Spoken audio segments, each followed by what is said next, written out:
বন্ধুরা আমার, প্রতারক চক্রের হাত থেকে বাঁচতে হলে আমি এখন যেসব নম্বর মুখে পড়ে শোনাবো এই সব নম্বর ব্যতীত অন্য কোনো নম্বরে আমাদের কোনো প্রোডাক্ট অর্ডার করবেন না। 01825554466, 01825554455, 01788746430, 09647450450। আসসালামু আলাইকুম ওয়া রাহমাতুল্লাহি ওয়া বারাকাতুহু। বিসমিল্লাহির রহমানির রহিম। আলহামদুলিল্লাহি রাব্বিল আলামিন, আল আকিবাতু লিল মুত্তাকিন, আসসালাতু ওয়াসসালামু আলা নাবিয়্যিহি মুহাম্মাদিন ওয়া আলিহি ওয়া আসহাবিহি আজমাইন, আম্মা বা'দ। সম্মানিত দিনদার ভাই বোনেরা, আজ আমি আপনাদের জন্য অত্যন্ত চমৎকার একটা আমল নিয়ে হাজির হয়েছি। বন্ধুরা আমার এই চ্যানেলগুলো খোলার পর থেকে অসংখ্য অগণিত মা ও বোনের চোখের পানি আমি দেখেছি। তাদের কান্না এই নিজ কানে আমি শুনেছি। বিভিন্ন সময়ে তাদের দুঃখ কষ্ট শুনে সত্যি আমি রাত্রিবেলাতে জেগে কান্নাও করেছি। আলহামদুলিল্লাহ, এখনও আল্লাহ রাব্বুল আলামিনের কাছে সবসময় প্রার্থনা করি, আমার এই চ্যানেলের সাবস্ক্রাইবারদের মধ্যে যারা কষ্টে আছেন, দুঃখে আছেন, নির্যাতিত নিষ্পেষিত আছেন, আল্লাহ রাব্বুল আলামিন তাদের সকলকে যেন হেফাজত করেন। তো বন্ধুরা আমার, এই চ্যানেলগুলো না খুললে আমি বুঝতেই পারতাম না দেশে কি পরিমাণে পরকীয়া চলে, কি পরিমাণে স্বামীরা স্ত্রীদেরকে নির্যাতন করে, কি পরিমাণে জেনা ব্যভিচার চলে, এটা আমি বুঝতে পারতাম না। আলহামদুলিল্লাহ, চ্যানেলগুলো খোলার পরে এই অভিজ্ঞতাগুলো আমার হচ্ছে। তো বন্ধুরা আমার, সে যাই হোক, আজ আমি অত্যন্ত চমৎকার একটা আমল আপনাদেরকে দিব, যে আমলটির মাধ্যমে যে সমস্ত মা ও বোনেরা বারবার আমাকে বলেছেন যে তাদের স্বামীদেরকে কোনোভাবেই পরকীয়া থেকে তারা ফেরাতে পারছেন না, আর তাদের এমন কোনো শক্তিও নেই যে এই স্বামীদের বিরুদ্ধে তারা কেস করবেন, মামলা করবেন, অথবা সালিশ বৈঠক ডেকে তাদের এই কুঅভ্যাস থেকে তাদেরকে ফিরিয়ে আনবেন, এমন কোনো শক্তি তাদের নেই। তারা ঘরে বসে কান্না করা ছাড়া, আল্লাহ রাব্বুল আলামিনের কাছে প্রার্থনা করা ছাড়া তাদের জন্য কোনো পথ খোলা নেই।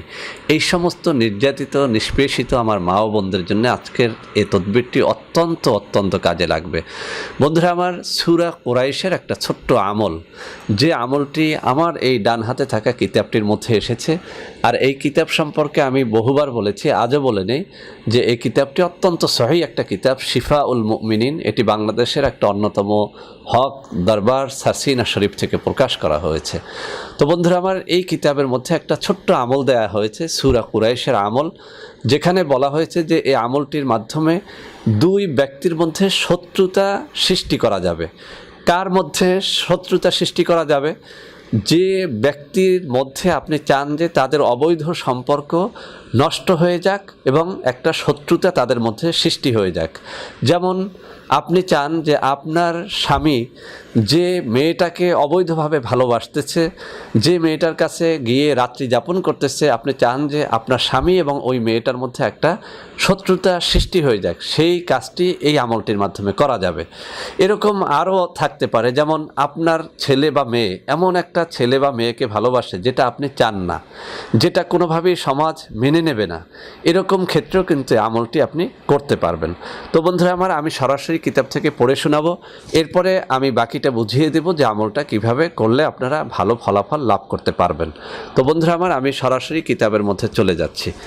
এখানে বলা হয়েছে, কুরিপু দমন করত, অর্থাৎ নিজের খারাপ বাসনা চিন্তা দূর করত। দুই ব্যক্তির মাঝে শত্রুতা সৃষ্টি করতে চাইলে এশার নামাজের পর 333 বার সূরা কুরাইশ পড়বে। তবে পড়ার সময় উভয় লোকের চেহারা কল্পনায় রাখবে এবং শত্রুতা সৃষ্টির নিয়ত করবে।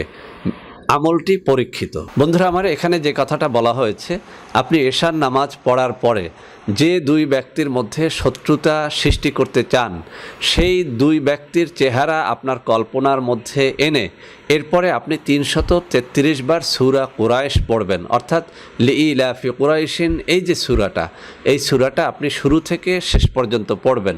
শুরুতে একবার বিসমিল্লাহ পড়লে হবে, আর বারবার বিসমিল্লাহ পড়ার দরকার হয় না। তো বন্ধুরা আমার, শুরুতে কয়েকবার দুরূদ শরীফ পড়ে নেবেন, শেষেও কয়েকবার দুরূদ শরীফ পড়ে নেবেন। যখন এই আমলটা আমলটা করবেন অবশ্যই আপনি অত্যন্ত মনোযোগের সাথে করবেন, কারোর সাথে কথা বলবেন না। এশার নামাজ পড়ে জায়নামাজে বসে পাকপবিত্র অবস্থায় আপনি করবেন। আপনার স্ত্রী পরকীয়া করলে স্বামী করবেন, স্বামী পরকীয়া করলে স্ত্রী করবেন। তবে যখন আপনি করবেন তখন যেন আপনার চোখে পানি আসে। আল্লাহ রাব্বুল আলামিনের কাছে একটা প্রার্থনার সুরে আপনি এই তিলাওয়াতগুলো করতে থাকবেন। ওই দুই ব্যক্তির চেহারাটা আপনার মনের মধ্যে রাখবেন। পড়ার সময় মনের মধ্যে খেয়াল রাখবেন, এই খেয়াল যে আল্লাহ, এই যে দুই ব্যক্তির চেহারা আমার মনের মধ্যে আমি রেখেছি, এই দুই ব্যক্তির মধ্যে তুমি শত্রুতা পয়দা করে দাও। তাদের মধ্যে যে অবৈধ পরকীয়া, অবৈধ সম্পর্ক সৃষ্টি হয়েছে, এটাকে তুমি বিচ্ছিন্ন করে দাও। যদি আপনার ছেলে বা মেয়ে এভাবে কোনো অবৈধ সম্পর্ক কারো সাথে করে থাকে, তাহলে তাদের এই দুই ব্যক্তির চেহারা আপনার মনের মধ্যে রেখে এরপরে আমলটি করবেন। আমি আবারও পড়ে শোনাচ্ছি। কুরিপু দমন করত, অর্থাৎ কোনো খারাপ বাসনা থাকলে সেটা আপনি আগে তওবা করে দূর করে নেবেন। অর্থাৎ অহেতুক কোনো ব্যক্তির মধ্যে শত্রুতা সৃষ্টি করতে যাবেন না। দুই ব্যক্তির মাঝে শত্রুতা সৃষ্টি করতে চাইলে এশার নামাজের পর 333 বার সূরা কুরাইশ পড়বে। তবে পড়ার সময় উভয় লোকের চেহারা কল্পনায় রাখবে এবং শত্রুতা সৃষ্টির নিয়ত করবে। তো বন্ধুরা আমার, এটা সাধারণত এই পরকীয়ার ক্ষেত্রেই করা হয়ে থাকে। এছাড়া অহেতুক আপনারা কোনো ভালো ব্যক্তির মধ্যে শত্রুতা তৈরি করার জন্য যদি এটি করে থাকেন, তাহলে কিন্তু আল্লাহ রাব্বুল আলামিনের কাছে আপনি দায়ী থাকবেন। বন্ধুরা আমার, এই কিতাবের প্রত্যেকটা আমল কিন্তু পরীক্ষিত, তারপরেও কিন্তু এখানে বলে দেওয়া হয়েছে যে আমলটি পরীক্ষিত। তো বন্ধুরা আমার, আশা করি যে সমস্ত মায়েরা বোনেরা খুব কষ্টে ছিলেন যে কোনোভাবেই আপনি আপনার স্বামীকে ফেরাতে পারছেন না, পরকীয়ার হাত থেকে না ফেরার কারণে আপনার সন্তানের খোঁজখবর তারা নিচ্ছে না, আপনার খোঁজখবর তারা নিচ্ছে না, টাকা পয়সা যা আয় করছে ওই বেহায়া বেশরম এই যে খারাপ মহিলার জন্য আপনার স্বামী সেগুলো খরচ করে ফেলছে, আপনারা এই সব ক্ষেত্রে আমলটা করেন। বন্ধুরা আমার, আমলটির মাধ্যমে উপকৃত হলে অবশ্যই আমাকে দোয়া করবেন। আজকের এই ভিডিওটি ভালো লাগলে লাইক করবেন, কমেন্ট করবেন, শেয়ার করবেন। আমাদের প্রত্যেকটা চ্যানেল ভালোবেসে সাবস্ক্রাইব করবেন। আল্লাহ হাফেজ। আসসালামু আলাইকুম ওয়া রাহমাতুল্লাহি ওয়া বারাকাতুহু।